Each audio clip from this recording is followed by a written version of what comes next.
آج کا پروگرام نہایت اہم اور حساس موضوع پر ہے، اور وہ ہے غزہ کے لیے جو پیشکش کی گئی ہے وہ ڈونلڈ ٹرمپ اور نیتن یاہو دونوں نے اگری کیا ہے اس بات پر۔ یہ 20 نکاتی ایجنڈا کیا پیش کیا گیا اور اس کے حوالے سے حماس کا رد عمل کیا ہو سکتا ہے، اور یہ 20 نکاتی ایجنڈا کا بیسیکلی موٹیو کیا ہے؟ ہم پوچھیں گے ایسے رضا صاحب سے۔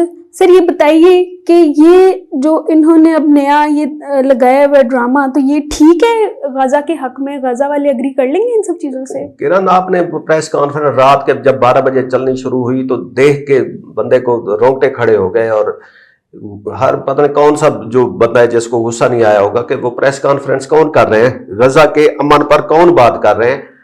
ایک ڈونلڈ ٹرمپ اور نیتن یاہو جو جینوسائیڈ کر رہا ہے، ادھر جو قتل عام کر رہا ہے، جو اس پوری جنگ کا ذمہ دار ہے وہ، اور ساتھ اس کا جو سرپرست ہے، یہ دونوں مل کر غزہ پیس پلان پیش کر رہے ہیں۔ فلسطین کا لفظ بھی استعمال نہیں کر رہے۔ پہلے تو یہ شرم آنی چاہیے کہ یہ دو لوگ پیش کرنے کے لیے تیار۔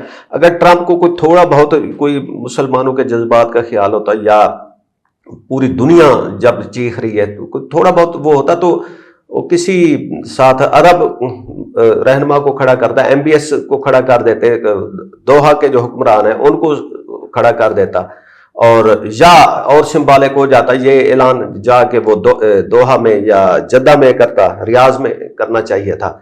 ان دونوں نے پوری دنیا کو یہ باور کرایا ہے کہ بھئی یہ جنگ ہم نے شروع کی تھی، جنگ اپنی مرضی پہ ختم کر رہے ہیں، ہماری یہ ٹرمز ہیں، اگر ان کو آپ تسلیم کریں گے تو آپ یہ جنگ بند ہوگی ورنہ نہیں ہوگی۔ اور اس پہ زیادہ شرمناک بات یہ ہے کہ ہمارے پرائم منسٹر نے کہا کہ یہ ہم 20 نکاتی پلان جو ٹرمپ کا ہے ہم اس کو قبول کرتے ہیں۔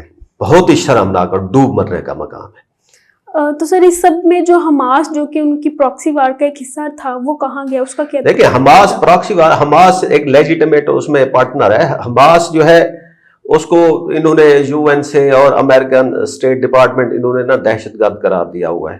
یہ ایک ڈسپیوٹڈ چیز ہے۔ ایک کوئی بھی آرگنائزیشن اپنی آزادی کے لیے یا اپنے رائٹس کے لیے کوئی کام کرتی ہے تو پھر اس کو یہ لیبل کر دیتے ہیں۔ حماس فلسطین کی آزادی کے لیے کام کر رہی ہے۔ ان کا طریقہ کار کیا ہے، غلط ہے یا ٹھیک ہے، اس پہ بحث ہو سکتی ہے، لیکن حماس جو ہے وہ غزہ کی ریپریزنٹیٹیو ہے فلسطینیوں کی۔ ادھر سے وہ الیکشن جیت کے انہوں نے ادھر حکومت بنائی تھی۔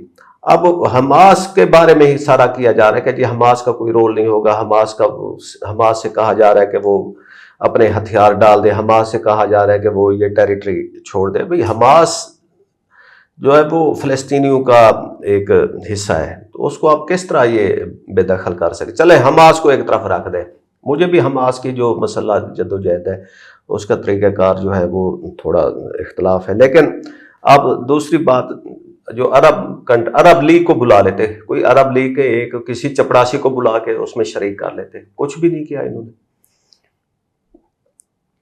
سر اس میں اب گورنمنٹ ایک ٹیکنوکریٹک گورنمنٹ لانے کی بھی بات کر رہے ہیں کہ غزہ میں آئے گا جو 20 نکاتی ایجنڈا ڈونلڈ ٹرمپ کی جو ویب سائٹ ہے وہاں پہ پڑا ہوا ہے، تو اس میں یہ بھی کہہ رہے ہیں، تو اب کیا غزہ امریکہ کے زیر سے کام کرے گا؟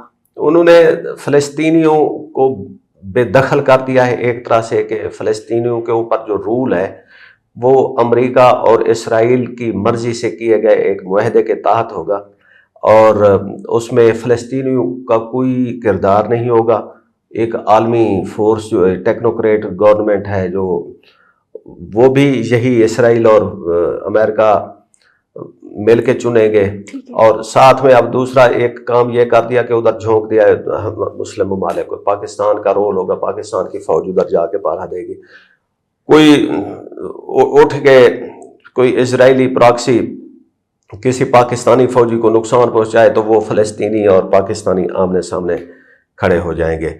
تو آگے جا کے یہ ایسا منصوبہ بن رہا ہے کہ یہ جو فلسطین ہے اس میں وہ فلسطینی سارے پوری مسلم امہ کے خلاف ہو جائیں گے۔ سر یہ تو آپ نے بات کر دی، لیکن فلسطین سے کیا رسپانس آ رہا ہے؟ کوئی ہے آپ کے پاس پلان؟